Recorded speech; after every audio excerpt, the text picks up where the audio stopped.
We have breaking news in northwest Portland. Police are investigating a shooting in the Alphabet District near 20th and Northrop. Let's go out to Mike Benner. He's live at the scene. Mike, what can you tell us tonight?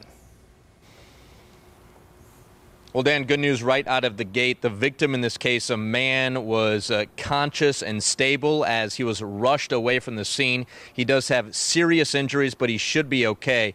If I step out of the way, you'll notice that there's an investigation still happening at this late hour. The Belvedere apartment building surrounded by crime tape and police. Now, as we roll some video we shot earlier this evening, we can tell you this all happened just before 8:45. Officers responded to reports of a shooting in the area of Northwest 20th and Northrop.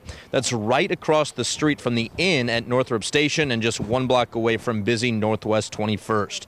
Witnesses heard several gunshots, and officers actually found a blood trail leading into the Belvedere Apartments.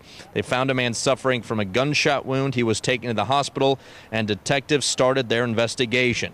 We managed to catch up with a woman who lives inside the Belvedere. I want you to take a listen to what she had to say.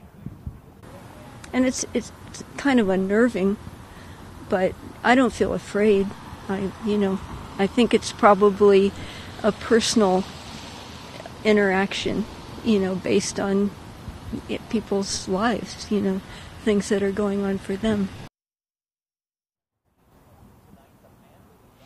All right, back out here live in northwest Portland. We have to tell you there is no suspect in custody at this point, and unfortunately not even a suspect description to pass along. But we can tell you that authorities do not believe there's an immediate danger to the public. That said, anyone with information about what happened out here tonight should contact Portland Police.